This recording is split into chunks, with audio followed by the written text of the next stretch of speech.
सबसे प्रबल विरोध करने वाले नीतीश कुमार थे और आज उनके सबसे बड़े समर्थक बन गए। तो इतनी राजनीति तो हम समझते हैं, बाकी वो दिल्ली क्यों गए हैं और दिल्ली गए हैं तो श्रद्धांजलि दे रहे हैं। वो तो अजात शत्रु हैं और अटल जी का जो व्यक्तित्व रहा है वो दल से ऊपर रहा है। जब वो कांग्रेस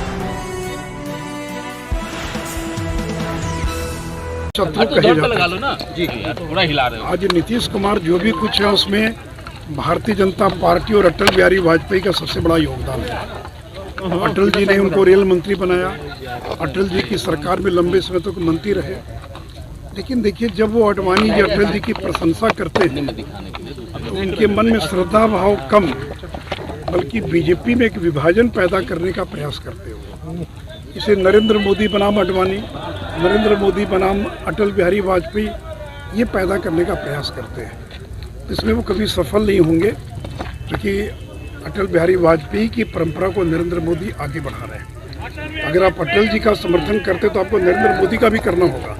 अटल जी और नरेंद्र मोदी कोई अलग नहीं है, लेकिन अटल जी आडवाणी जी का समर्थन करना और नरेंद्र मोदी का विरोध करना। और जब आडवाणी जी का प्रधानमंत्री पद के लिए उम्मीदवारी घोषित की गई तो सबसे प्रबल विरोध करने वाले नीतीश कुमार थे और आज उनके सबसे बड़े समर्थक बन गए। तो इतनी राजनीति तो हम समझते हैं, बाकी वो दिल्ली क्यों गए हैं और दिल्ली गए हैं तो श्रद्धांजलि दे रहे हैं। वो तो अजात शत्रु हैं और अटल जी का जो व्यक्तित्व रहा है वो दल से ऊपर रहा है। जब वो कांग्रेस हो, आरजेडी हो, बीजेपी हो, सभी लोग उनको अपने नेता के नाते स्वीकार करते रहे। विपक्षी जो एकता है उनसे भी लगातार नेताओं से, केजरीवाल से, तमाम लोगों से मिलेंगे, राहुल गांधी से मिलेंगे। तो मिलने में क्या लगा भाई, जब उनके साथ के लोग तो उनसे तो मिलेंगे ही ना।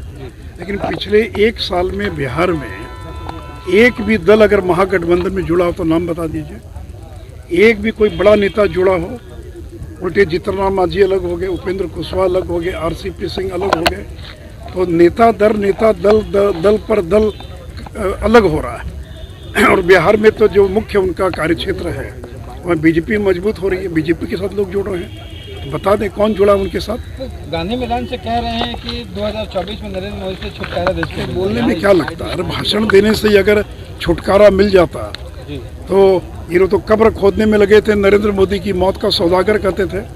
और नीतीश जी बताएं कि 20 लाख रोजगार का क्या हुआ। पिछले साल गांधी मैदान में उन्होंने घोषणा की थी कि 10 लाख सरकारी नौकरी, 10 लाख लोगों को रोजगार देंगे।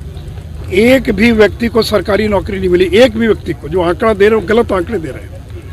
वो जिन लोगों को हमारी सरकार यानी एनडीए जब थी बिहार में, उस समय जिन लोगों को नौकरी मिली उनको नियुक्ति पत्र आपने बांटा और उसी को कहने कि हमने 1.5 लाख लोगों को रोजगार दिया। और जो शिक्षक है, नियोजित शिक्षक, उनको तो धोखा दे दिया। प्रचार किया गया महागठबंधन के द्वारा कि जो बैठक हुई उस बैठक के बाद अब उनको राज्यकर्मी का दर्जा मिल जाएगा। कहाँ कल उन्होंने कह रहे हैं कि हम विचार करेंगे उनको बेहतर सुविधा देने के लिए।